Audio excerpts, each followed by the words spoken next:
Salut, c'est Tanguy de la boîte à bac. Dans cette vidéo, je vais t'expliquer comment réussir une mobilisation de connaissances en SES. C'est parti!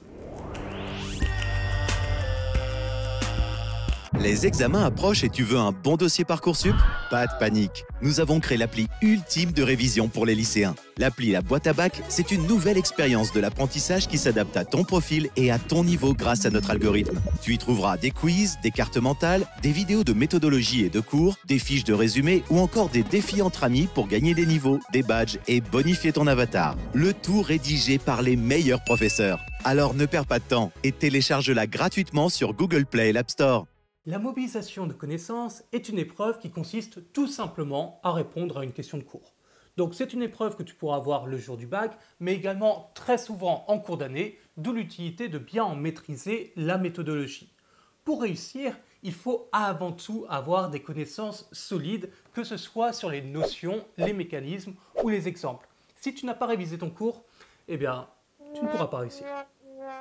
Au bac, cette épreuve vaudra 4 points et donc je te conseille d'y consacrer une grosse demi-heure.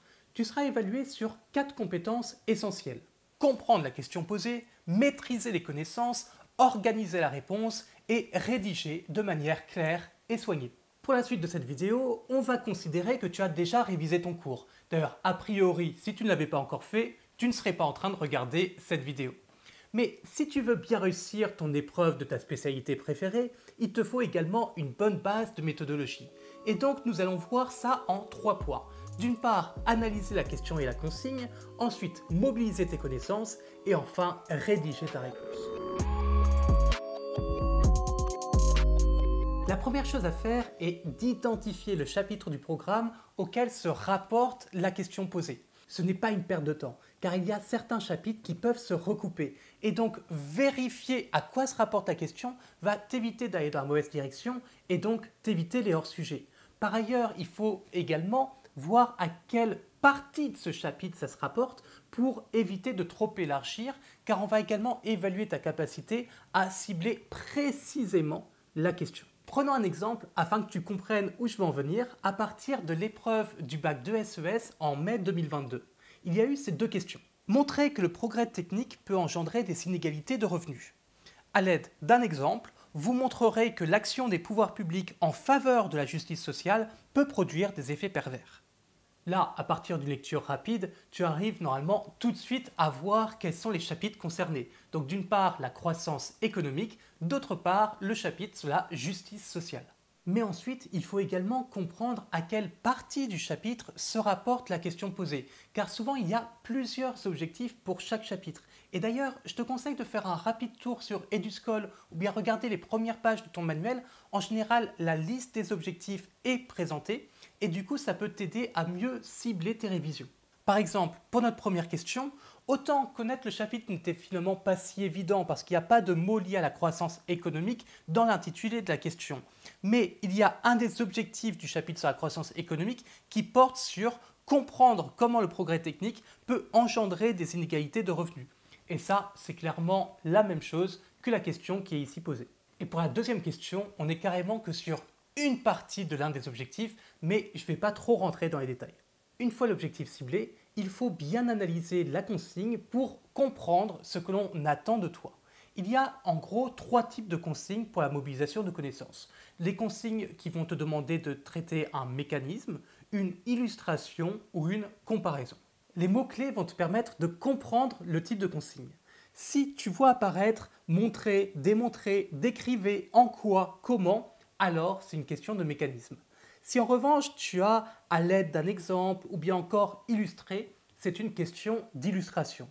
Et si encore tu as des termes tels que comparer, distinguer, différencier, alors la consigne est une comparaison.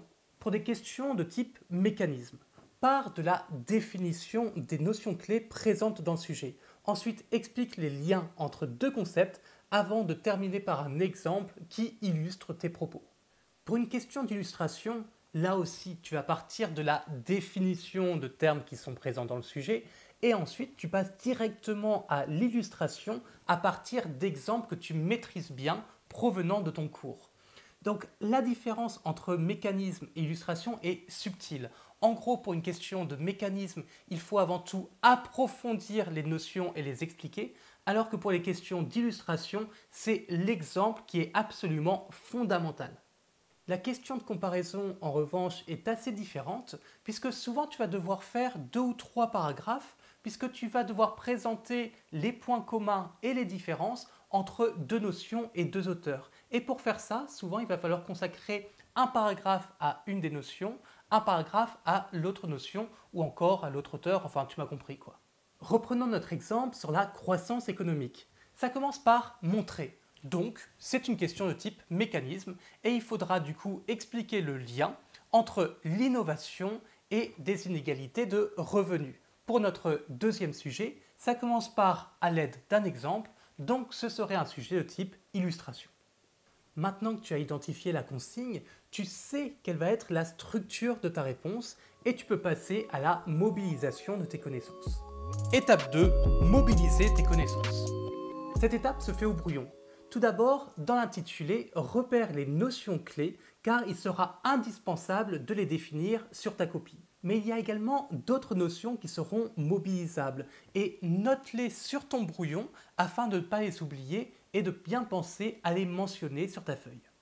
Dans notre exemple, la notion centrale est progrès technique. J'indique donc sa définition. Les autres notions potentiellement mobilisables sont innovation, destruction créatrice, automatisation, polarisation du marché du travail et productivité. Ces notions-là, tu vas pouvoir les utiliser dans ta réponse, mais on n'attend pas de toi que tu les définisses toutes sur ta copie. De toute façon, tu n'en aurais pas le temps. Note également les mécanismes et les exemples. Dans notre cas, le mécanisme est très explicite. Il s'agit de montrer comment le progrès technique crée des inégalités de revenus. Mais tu ne vas pas avoir le temps de tout rédiger sur ton brouillon, donc organise ta réponse en utilisant des abréviations, des flèches, etc. De même, pour tes exemples, tu vas noter le nom de cet exemple-là, quelques informations clés, et puis c'est tout. Voici ce à quoi ça pourrait ressembler. Donc là, tu vois qu'au brouillon, j'ai noté 2 mécanismes par lesquels le progrès technique peut engendrer des inégalités de revenus. Je ne développe pas les exemples que j'ai mis ici en jaune, car ce serait une énorme perte de temps. Le premier évoque la théorie de Schumpeter. Un entrepreneur innovateur va bénéficier d'un monopole temporaire. Avec la mondialisation, le marché est beaucoup plus grand, donc cela produit des revenus importants pour ses actionnaires. Les revenus du patrimoine, du capital, vont donc augmenter plus rapidement que les revenus du travail. Les inégalités s'accentuent dès lors entre les détenteurs du capital de cette nouvelle entreprise et les travailleurs. On peut illustrer cela par les GAFAM. Et je présente globalement de la même façon mon deuxième mécanisme qui en gros est en lien avec la façon dont l'innovation peut remplacer des travailleurs par des machines grâce à l'automatisation. Quand tu regardes ce brouillon, tu constates qu'il y a plein d'abréviations partout, peut-être même que tu n'arrives pas à me relire et c'est normal car c'est mon brouillon. Un brouillon est fait pour être lu uniquement par toi, pas par d'autres personnes. Plus tu utiliseras d'abréviations, plus ce sera rapide. Les 2 mécanismes que j'ai développés sont 2 réponses possibles au sujet. Mais si on lit bien la consigne, on voit qu'il s'agit de montrer comment le progrès technique peut engendrer des inégalités de revenus, pas de présenter toutes les façons par lesquelles ça peut en produire. Du coup, sur ta feuille, tu n'es obligé d'utiliser qu'un seul de ces mécanismes. Tu n'es pas obligé de tout écrire. Et c'est pour cela qu'une fois que tu as préparé ce brouillon, utilise uniquement le mécanisme avec lequel tu te sens le plus à l'aise. D'ailleurs, si dès le départ tu te rends compte que tu maîtrises très bien uniquement un des mécanismes, pas besoin d'écrire au brouillon les 2. Tu peux te contenter d'en écrire un, ça te fera gagner du temps.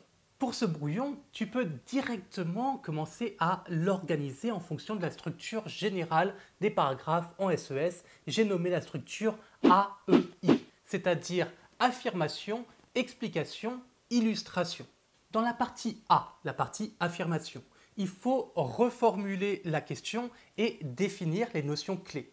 Ensuite, dans ta partie E d'explication, tu vas développer le mécanisme.